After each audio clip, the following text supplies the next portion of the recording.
नमस्कार। उत्तराखंड की तमाम अपडेट्स के साथ मैं हूं आपके साथ अभिषेक भट्टाचार्य। देहरादून से आ रहे इस वक्त की पहली अपडेट पर नजर डालेंगे। आपको बता दें कि देहरादून में अब 17 नवंबर को बद्रीनाथ धाम के कपाट बंद होने जा रहे हैं। 5 दिन बाद कपाट जो है बंद कर दिए जाएंगे और जैसा कि सालों से होता आ रहा है, शीतकाल के दौरान कपाट जो है बंद कर दिए जाएंगे।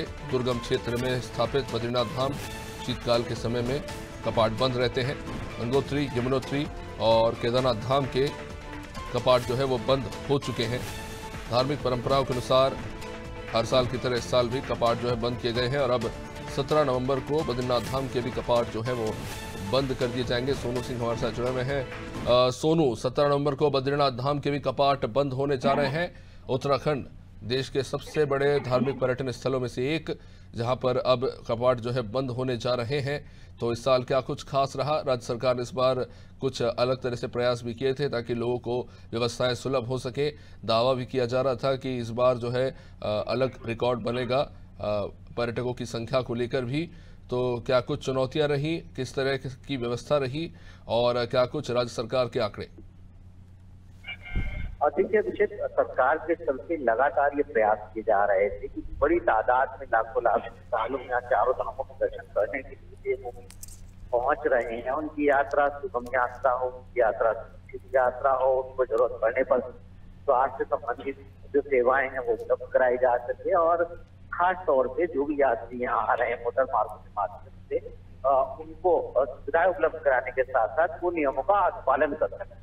लगातार ये कोशिश की जा रही है, क्योंकि अब धाम के कपाट बंद हो चुके हैं और बद्रीनाथ धाम के कपाट बंद होने की प्रक्रिया शुरू होने को, तो ऐसे में तमाम सुविधाएं उपलब्ध कराने के प्रयास तो किए गए, लेकिन बीच में मौसम और जो मौसम के साथ साथ जो बरसात का समय रहा है, जो मानसून सीजन का दौर रहा है, उस समय तमाम चुनौतियां भी सामने आई और जो हवाई माध्यम से केदारनाथ के दर्शन करने के लिए श्रद्धालु उनके लिए भी सरकार ने भरसक कोशिशें की है।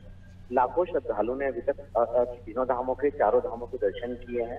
सरकार ने हर संभव प्रयास किए हैं और सरकार ने ये भी सुनिश्चित किया है कि आने वाले समय में इस यात्रा के प्रबंधन तंत्र को कैसे और बेहतर किया जा सकता है, इस पर भी सरकार ने एक ठोस रणनीति बनाई है, जिसके तहत सरकार ने कार्य भी किया है। एक नहीं बल्कि अनेकों बार मुख्यमंत्री ने यात्रा मार्गों पर जाकर के स्थिति का जायजा लिया, मॉनिटरिंग की, सचिवालय में मुख्यमंत्री आवास में समीक्षा बैठक करी, शासन के उच्च स्तरीय अधिकारी जो हैं इन अधिकारियों से मुख्यमंत्री ने अपडेट किए और सख्त दिशा निर्देश भी दिए। कोशिश ये की गई है कि इस यात्रा का सफल संचालन हो। जो चुनौतियां सामने आई है उनका एक रोड मैप तैयार किया गया है। आने वाले समय में जब फिर से यात्रा शुरू होगी, उस वक्त जो है वो यात्रियों को समस्याओं का सामना न करना पड़े। सरकार ये भी सुनिश्चित कर रही है और ये भी उम्मीद की जा रही थी कि इस बार यात्रा के सभी रिकॉर्ड जो है टूटेंगे। अगर हम केदारनाथ धाम की बात करें, केदारनाथ धाम के कपाट बंद हो चुके हैं। बीती 31 जुलाई को केदारनाथ धाम के पैदल मार्ग पर 29 ऐसे स्थान थे जो क्षतिग्रस्त हो गए थे। सरकार के लिए बड़ा चैलेंज खड़ा हो गया था। सरकार ने युद्ध स्तर पर कार्य किया। राज्य और केंद्र सरकार ने संयुक्त रूप से तमाम एजेंसियों का सहयोग लिया और फिर से तकरीबन 40 दिनों में फिर से यात्रा को सुचारू कर दिया और हवाई सेवाओं से तत्काल यात्रा को शुरू कर दिया था। तो आप समझ सकते हैं कि मौसम कहीं ना कहीं और बरसात दोनों ही चुनौती रहे हैं। इस चुनौती को पार पाने के लिए आने वाले समय में सरकार कैसे और बेहतर प्रबंधन तंत्र मजबूत कर सकती है, इस पर भी फोकस किया जा रहा है। सोनू, एक चीज जो है देखने को मिली है, हालांकि ऑनलाइन व्यवस्था भी की गई और ऑफलाइन व्यवस्था भी पैरेलली चलती रही, लेकिन उसके बावजूद भी हम ये देख रहे हैं कि भीड़ को नियंत्रित करने में एक बड़ी नाकामी जो है निकलकर सामने आई है। क्योंकि हम मानते हैं कि उत्तराखंड एक ऐसा दुर्गम, कह सकते हैं कि इकोलॉजिकली बहुत ही सेंसिटिव एरिया है, लेकिन इतनी बड़ी मात्रा में वहाँ पर लोग पहुँच जाते हैं, ट्रैफिक जाम हो जाता है, लोगों को व्यवस्थित करने में वहाँ के स्थानीय प्रशासन के लिए एक बड़ी चुनौती खड़ी हो जाती है। तो जो नई व्यवस्था लागू की गई है वो उतनी प्रभावी तरीके से काम नहीं कर पा रही, तो क्या कारण देखते हैं इसके पीछे? देखिए अभिषेक, ये बहुत महत्वपूर्ण सवाल आपका है, क्योंकि सरकार कोशिश जरूर कर रही थी, लेकिन कुछ ऐसी चीजें थी जो इस सरकार के लिए चुनौती बनी।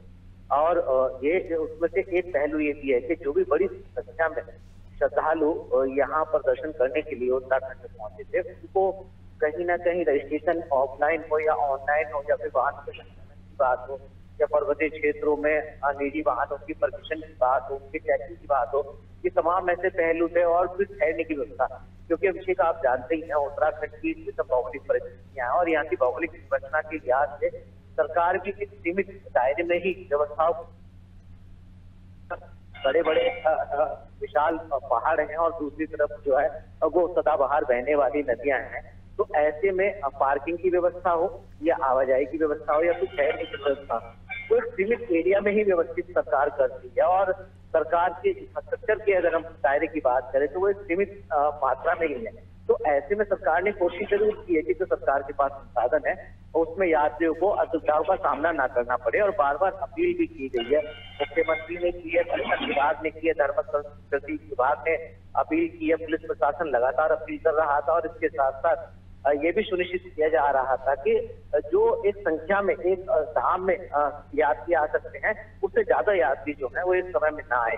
और आपको याद होगा अभिषेक कि जब यात्रा की शुरुआत की जा रही थी उस वक्त वीवीआईपी लोगों से भी अनुरोध मुख्य सचिव ने पत्र लिखकर 2 बार अनुरोध किया था कि फिलहाल कुछ समय के लिए वीवीआईपी जो है वो दर्शन के लिए ना आए। जब यात्रा सुचारू हो जाएगी ठीक व्यवस्थित तरीके से उसके बाद फिर वीवीआईपी दर्शन करने के लिए यहाँ पहुंचे। जो ज्योतिषरी सेक्टर से संबंधित जो वीवीआईपी जनप्रतिनिधि हैं सभी से अनुरोध भी किया गया था, लेकिन कुछ शुरुआती दौर में व्यवस्थाएं चरमराई थी और फिर इसका जो है संज्ञान जब मुख्यमंत्री ने लिया तो व्यवस्थाओं को बेहतर करने की कोशिश की। और यही हम बार बार कह भी रहे हैं, सरकार के मुखिया यात्रा को लेकर गंभीर है और लगातार ये प्रयास कर रहे हैं कि आने वाले समय में जो इस यात्रा सीजन में चुनौतियां आई हैं इस तरह की चुनौती जो है वो दोबारा सामने ना आए। इसका समाधान कैसे शासन स्तर पर, सरकार के स्तर पर किया जा सकता है, ये प्रयास लगातार अभी भी जारी है। जी, निश्चित रूप से सोनू बने रहिए आप हमारे साथ। तो केदारनाथ के कपाट भी आने वाले, बद्रीनाथ धाम के कपाट भी आने वाले समय में बंद होने जा रहे हैं। इस बार भी बड़ी संख्या में श्रद्धालु दर्शन करने के लिए उत्तराखंड पहुंचे हैं।